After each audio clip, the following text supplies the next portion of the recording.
Long ago, in a village nestled between the mountains and the forest, there lived a young woman named Adanna. She was known for her kindness, beauty, and a heavy secret no one knew. Adanna had always been the heart of the village, her smile a beacon of hope for those around her. But lately, the villager had noticed a change. The light in her eyes had dimmed and a shadow seemed to follow her wherever she went.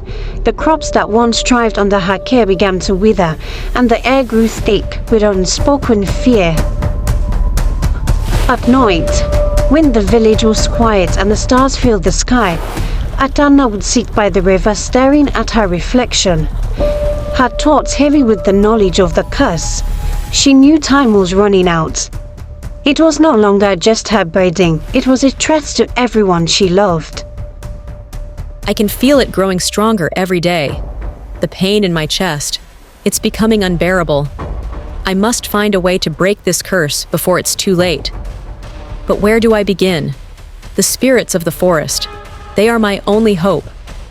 The Forbidden Forest was a place of mystery and danger. Spirits are not to be trifled with, Adanna. They are wise, but they are also fierce protectors of the forest. You must approach them with humility and respect. Remember, the forest has its own rules, and you are but a visitor.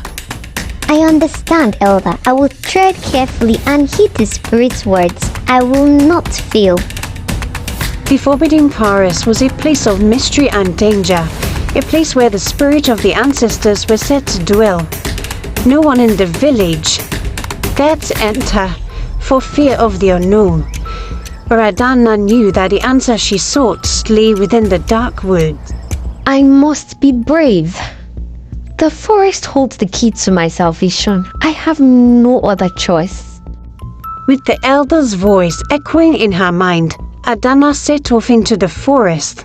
The path was long and winding, the trees growing denser with each step.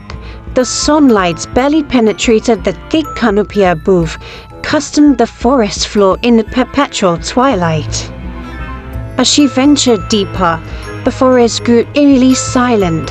The usual sounds of birds and animals were absent, replaced by a stillness that sent a shiver down Adanna's spine. She could feel eyes watching her, unseen but ever present. Her heart raced, but she pressed on, determined to find the spirits and seek their guidance. What if they refuse to help me? What if they are angry that I've come here? No, I mustn't think like that. I have to believe they will guide me. I have to believe there is a way to break this curse. The path was narrow and uneven, forcing Adanna to tread carefully. But then, just as her resolve began to waver, she saw it. In the center stood the spirits, their form ethereal and glowing.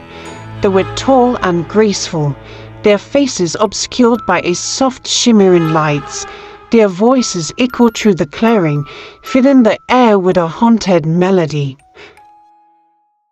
Adanna, daughter of the village, why have you come to our sacred grounds? The curse you bear is not just your burden, but the village's as well. It is a curse born of envy and malice, and its roots run deep. Great spirits, I need your guidance. Tell me what I must do to set myself and the village free. The spirits were silent for a moment, their forms shifting and swirling like mist in the wind.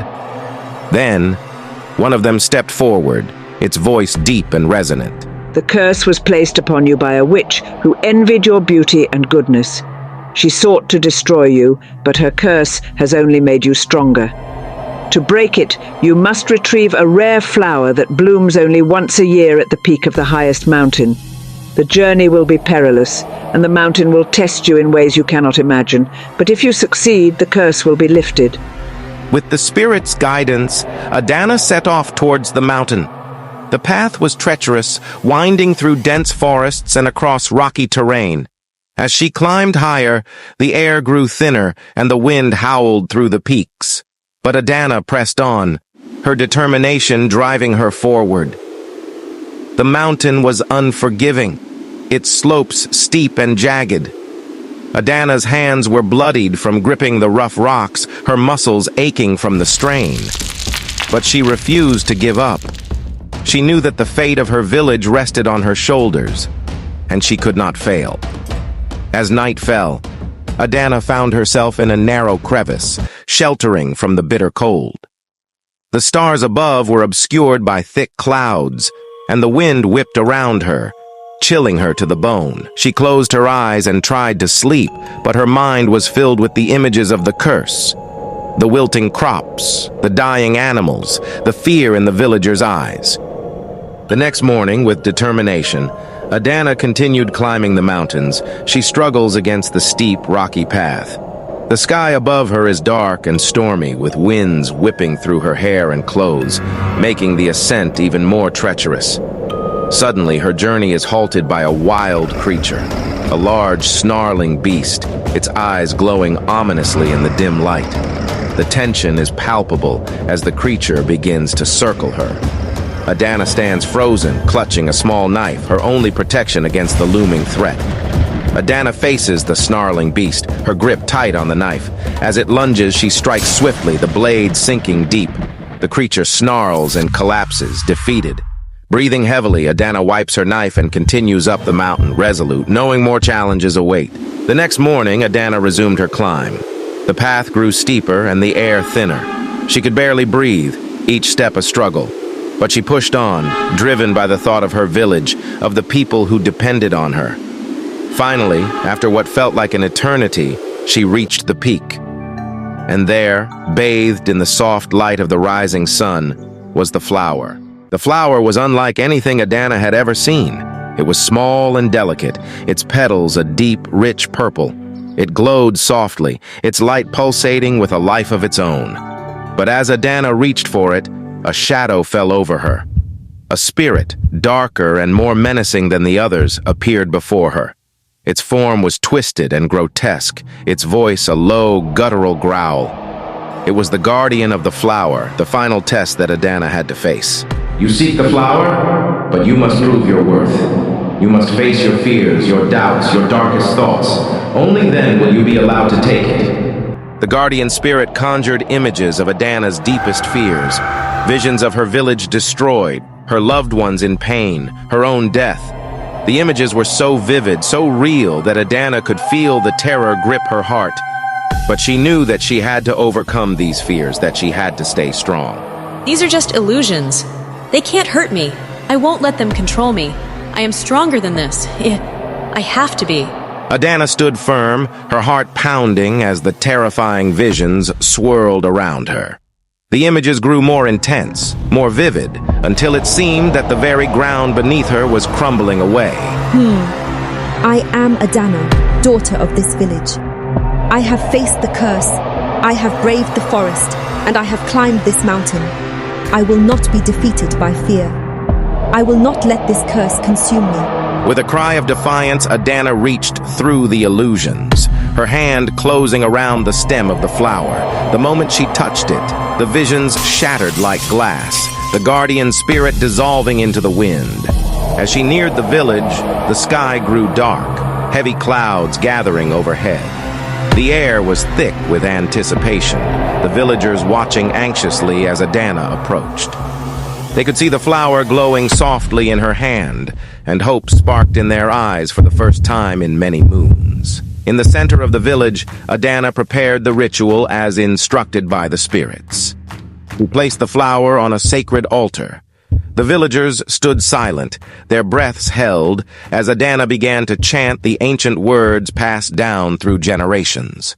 Ah, spirits of the forest, ancestors of our land, hear my plea. I am here. I have brought the flower, as you commanded. I ask that you lift this curse, that you free our village from this shadow. Let the light return to our homes. Let peace return to our hearts. Let us recreate. As the final words left her lips, the air around the village grew thick with energy. A low rumble shook the ground, and the dark clouds above began to swirl violently. The curse, sensing its end, manifested in one final desperate attempt to hold on. A dark, swirling vortex appeared above the altar, crackling with malevolent energy, lashing out at Adanna and the villagers. The villagers cried out in fear, but Adanna stood her ground. her eyes locked on the vortex. She knew that this was the final test, the ultimate battle between light and darkness.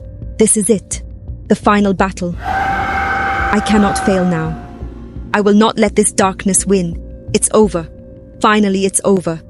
She could feel the curse's power, cold and consuming, trying to drag her into its depths. But she also felt the warmth of the flower in her hand, the light that had guided her through the darkest of times. With a surge of strength, Adanna raised the flower high above her head, its glow intensifying with each passing second. The light from the flower clashed with the darkness of the vortex, and for a moment the two forces were evenly matched, locked in a struggle that seemed to stretch on for eternity.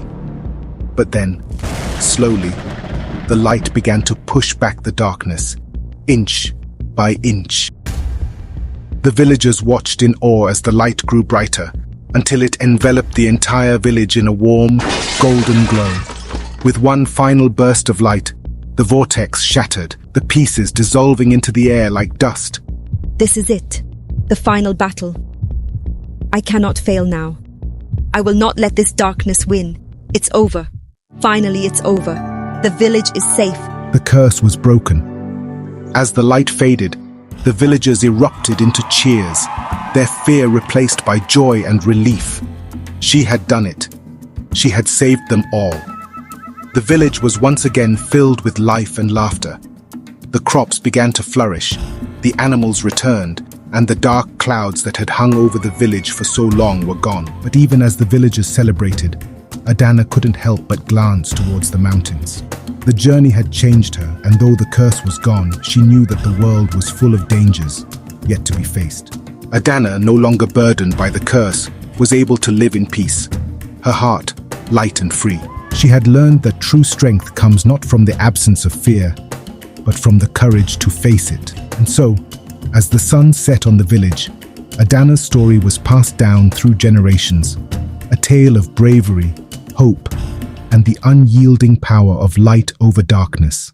But as the last rays of sunlight dipped below the horizon, a single shadow passed over the mountain peaks, a reminder that the battle between light and dark is never truly over.